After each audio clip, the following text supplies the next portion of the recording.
Salam damai dan sejahtera bagi kita semua. Kali ini saya akan menanggapi video seorang imam atau presbiter yang berbicara tentang permasalahan seputar misa Tridentin atau misa Latin tradisional dan misa Novus Ordo. Pernyataannya mengingatkan saya pada kasus yang sedang heboh di tanah air, yaitu kasus Ferdy Sambo.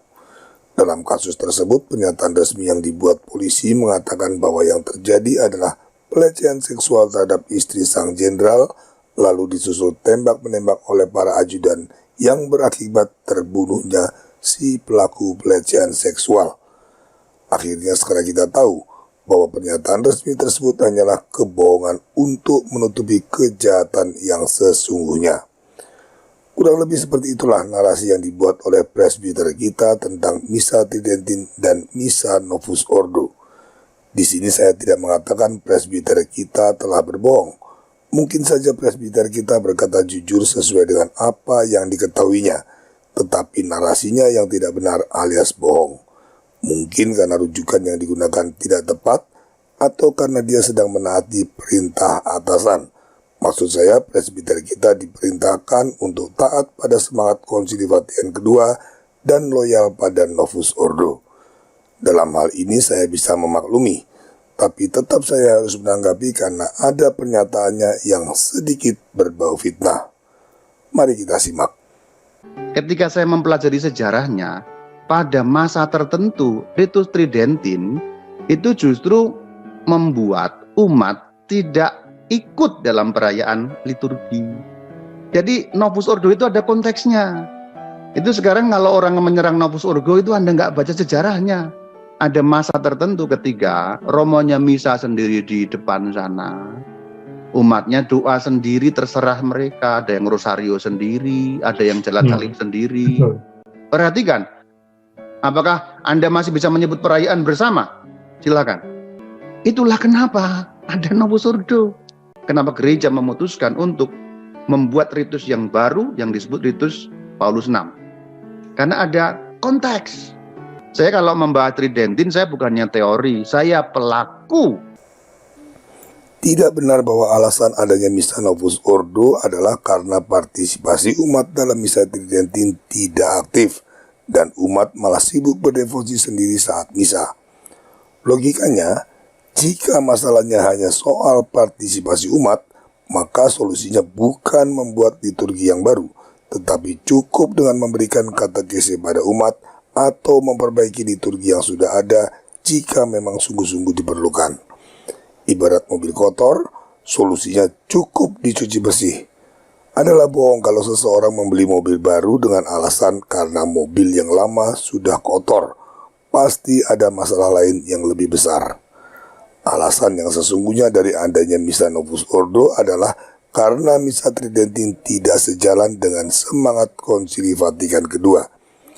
Ini secara tidak langsung diungkapkan sendiri oleh Paus Fransiskus dalam surat pengantar Motu Proprio Traditionis Custodes. Penggunaan instrumental misa Rerum tahun 1962 sering ditandai dengan penolakan tidak hanya terhadap reformasi liturgi, tetapi juga terhadap Konsili Vatikan kedua. Lex orandi, lex credendi. Bagaimana kita berdoa menunjukkan bagaimana iman kita. Maka misa Tridentin yang berpusat pada Tuhan tidak akan cocok dengan semangat beriman Konsili Vatikan kedua yang berpusat pada manusia alias humanis. Untuk itu perlu dibuat liturgi misa baru yang berpusat pada manusia. Kalau terang-terangan dikatakan perlu dibuat liturgi misa yang berpusat pada manusia, pasti akan menimbulkan masalah besar. Maka dikaranglah dalih perlunya perubahan dan pembaruan liturgi untuk meningkatkan partisipasi umat. Nah, narasi bohong ala Ferdy Sambo inilah yang disampaikan oleh presbiter kita. Sekali lagi, bukan presbiter kita yang berbohong, tetapi narasi bohong itulah yang berkembang di kalangan pendukung Konsili Vatikan kedua. Upaya perubahan liturgi dengan dalih meningkatkan partisipasi umat tercantum jelas dalam dokumen Konsili Vatikan kedua Sacrosanctum Concilium yang menjadi dasar bagi pembaruan liturgi. Dalam pembaruan dan pengembangan liturgi suci, keikutsertaan segenap umat secara penuh dan aktif itu perlu beroleh perhatian yang terbesar. Sacrosanctum Concilium 14. Artinya, fokus utama pembaruan liturgi dalam Missa Novus Ordo adalah partisipasi umat, bukan yang lain. Konsekuensinya, fokus tersebut juga menggeser pusat liturgi misa tidak lagi pada Tuhan. Ini bisa terlihat antara lain dari imam yang menghadap umat dan membelakangi tabernakel, hosti yang boleh diterima dengan tangan kiri sambil berdiri, awam yang diperbolehkan membagikan hosti, perempuan yang tidak lagi perlu menggunakan mantila, dan lain-lain. Setidaknya itu menunjukkan bahwa kehadiran Tuhan dalam liturgi Missa Novus Ordo secara sistematis tidak lagi dihormati seperti pada Missa Tridentin, karena fokus misa sudah bergeser pada partisipasi umat. Upaya untuk mengubah semangat beriman agar berpusat pada manusia sesuai semangat humanisme Konsili Vatikan II inilah yang menjadi salah satu alasan sesungguhnya dari kehadiran Missa Novus Ordo. Alasan lainnya adalah Missa Tridentin tidak sejalan dengan semangat ekumenisme Konsili Vatikan II. Oleh karenanya, tidak cukup sekedar memperbaiki Missa Tridentin. Gereja konsili perlu membuat misa baru yang sejalan dengan semangat ekumenisme Konsili Vatikan II. Ini seperti yang diungkapkan oleh Uskup Agung Annibale Bunini yang menjadi arsitek dari Novus Ordo. Kita harus melepaskan dari doa-doa Katolik dan dari liturgi Katolik segala sesuatu yang dapat menjadi batu sandungan bagi saudara-saudara kita yang terpisah, yaitu bagi orang Protestan. Jelas ini tidak ada hubungannya dengan upaya meningkatkan partisipasi umat, tetapi untuk mengakomodasi semangat ekumenisme Konsili Vatikan II.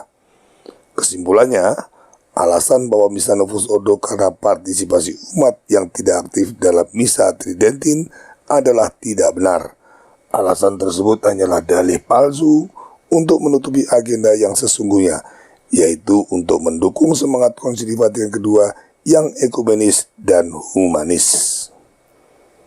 Kalau Anda mengerti persis Novus Ordo dalam versi aslinya tanpa abuse, Anda makin hampir tidak tahu bedanya dengan Tridentin. Contoh begini, kita merayakan Novus Ordo dalam bahasa Latin, dalam lagu Gregorian, semuanya kusuk, semuanya bagus. Bedanya apa dengan Tridentin? Yang Anda maksud TLM Novus Ordo itu apa? Itu hal yang sama kok. Dua penggunaan dalam satu ritus kok itu. Maaf kalau saya katakan pernyataan ini tidak memiliki dasar yang kuat selain sekedar propaganda pendukung Konsili Vatikan II. Mereka memang selalu berupaya menunjukkan bahwa semua pembaruan pasca konsili memiliki kesinambungan dengan tradisi gereja. Padahal tidak. Uskup Agung Marcel Lefebvre pernah dibujuk untuk mengadakan Missa Novus Ordo dengan imbalan semua permasalahannya dengan Vatikan segera beres, termasuk Ordo SSPX yang didirikannya mendapatkan kebebasan penuh untuk mengadakan Missa Tridentin. Namun tawaran tersebut ditolak mentah-mentah. Itu jelas menunjukkan bahwa di mata seorang Uskup Agung Marcel Lefebvre, Missa Novus Ordo tidak sama dengan Missa Tridentin.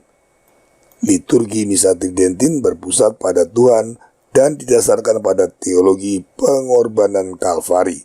Sementara liturgi Missa Novus Ordo berpusat pada manusia dan teologi yang mendasarinya adalah perjamuan kudus seperti pada ibadat Protestan. Perbedaan ini terlihat pada imam yang bersama umat menghadap altar dalam Missa Tridentin sebagai lambang dari upacara kurban, sementara dalam Missa Novus Ordo imam menghadap umat yang melambangkan perjamuan kudus.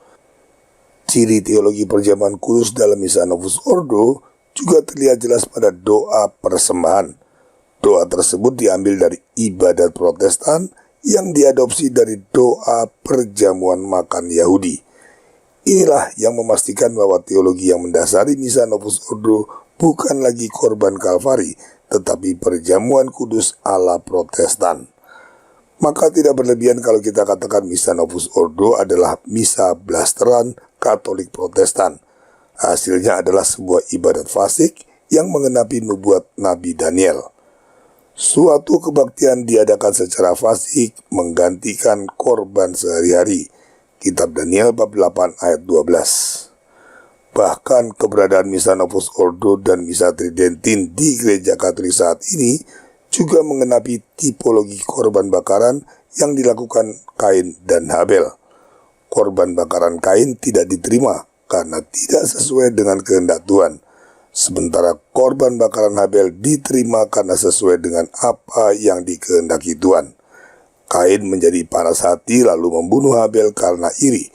Itu pun sama dengan apa yang dilakukan oleh Paus Fransiskus yang saat ini sedang berupaya keras membunuh misa Tridentin dan kaum tradisionalis. Masih nekat, ada yang bilang sama. Beda keduanya itu seperti langit dan bumi. Meski ditetapkan di abad ke-16, misa Tridentin merupakan perkembangan organik dan berkesinambungan dari liturgi misa yang sudah ada sejak zaman para rasul dan bapak-bapak gereja. Dengan demikian, misa Tridentin adalah misa apostolik yang sudah bertahan 19 abad lamanya. Sementara misa Novus Ordo cuma misa blasteran Katolik Protestan yang baru berumur setengah abad lebih sedikit. Kita umat gereja Katolik yang apostolik, misalnya tentu yang apostolik juga, bukan yang blasteran. Tema-tema begini membuat gatal saya juga, karena apa? Itu sebenarnya dari kalangan sedevakantis. Malah ada yang boleh dikatakan menyalahkan ini, menyalahkan itu, bahkan Konsili Vatikan disalahkan. Menghakimi gereja. Ungkapan macam-macam mengenai black campaign tentang Novus Ordo, black campaign tentang Konsili Vatikan kedua, itu dikeluarkan oleh kaum sedevakantis. Nah, ini pernyataan yang saya sebut cenderung fitnah. Tetapi mudah-mudahan masalahnya cuma karena kurang paham. Sedevakantis adalah orang-orang Katolik yang menolak mengakui paus yang sah dengan dalih tahta kepausan sedang ada dalam keadaan kosong. Monsignor Marcel Lefebvre yang mempelopori penolakan terhadap liturgi misa Novus Ordo dan Konsili Vatikan kedua bukanlah sedevakantis. Bahkan sampai detik ini, kanon misa Tridentin yang diadakan oleh SSBX tetap menyebutkan nama paus yang sah, yaitu Paus Fransiskus. Bagaimana mungkin dapat disebut sedevakantis? Meskipun bukan anggota SSBX, channel Crusader Network juga kerap mengkritisi misa Novus Ordo dan Konsili Vatikan kedua. Tetapi kami juga bukan sedevakantis. Kami memang sering mengkritik hierarki, tetapi itu tidak otomatis sama artinya dengan melawan, menentang, atau bahkan menolak hierarki. Sebagai dasar sikap, kami mengambil tipologi Nabi Daniel yang meski setia dalam mengabdi pada Raja-Raja Babel, namun menolak untuk mengikuti perintah-perintahnya yang sesat. Sebenarnya polanya sangat simpel kok, sederhana kok. Kita pegang magisterium selesai, dari zaman kuno seperti itu. Ini pernyataan ceroboh yang menjadi pangkal dari tersesatnya banyak orang Katolik, baik klerus maupun awam. Mengatakan kita harus taat pada magisterium tanpa ada keterangan lain apapun akan mengesankan sebuah anjuran untuk taat buta. Gereja Katolik tidak pernah mengajarkan kita untuk taat buta, bahkan terhadap magisterium ataupun paus. Hanya ada satu ketaatan yang mutlak, yaitu kepada Tuhan. Paus memang memiliki infalibilitas, tapi itu ada syaratnya. Begitu juga magisterium punya infalibilitas dengan syarat-syarat tertentu. Silakan simak apa kata Konsili Vatikan pertama ketika merumuskan doktrin infalibilitas paus. Karena Roh Kudus dijanjikan kepada para penerus Petrus bukan agar mereka melalui wahyunya memperkenalkan suatu doktrin baru, tetapi agar dengan bantuannya mereka dapat secara religius menjaga dan dengan setia menjelaskan wahyu atau deposit iman yang disampaikan oleh para rasul. Jadi infalibilitas paus tidak berlaku untuk ajaran-ajaran baru yang berbeda dari apa yang sudah diajarkan para rasul. Maka magisterium juga dibatasi oleh hal yang sama, yaitu tidak boleh mengajarkan hal-hal baru yang berbeda dari deposit iman. Simak juga pernyataan Rasul Paulus. Tetapi sekalipun kami atau seorang malaikat dari sorga yang memberitakan kepada kamu suatu Injil yang berbeda dengan Injil yang telah kami beritakan kepadamu, terkutuklah dia. Surat Galatia bab 1 ayat 8. Menurut Rasul Paulus, seorang rasul dapat mengajarkan kekeliruan, maka magisterium juga dapat mengajarkan kekeliruan. Ukuran mutlak yang dipakai untuk menilai adalah ajaran para rasul atau deposit iman. Jadi, kalau seorang paus atau magisterium mengajarkan apapun yang bertentangan dengan ajaran para rasul, mereka sudah ada di bawah kutukan Rasul Paulus dan kita harus menolaknya. Jadi tidak benar kalau kita harus taat pada apapun yang dikatakan oleh magisterium. Yang benar, kita harus taat pada paus dan magisterium yang setia pada ajaran para rasul. Sekian dulu tanggapan saya. Mohon maaf kalau ada kata-kata yang vulgar dan kurang berkenan. Saya hanya bermaksud menanggapi pernyataan-pernyataan Rama Bayu yang sebenarnya juga saya kenal baik dan saya hormati tanpa ada maksud ad hominem. Terima kasih atas perhatian Anda. Viva Cristo Rey.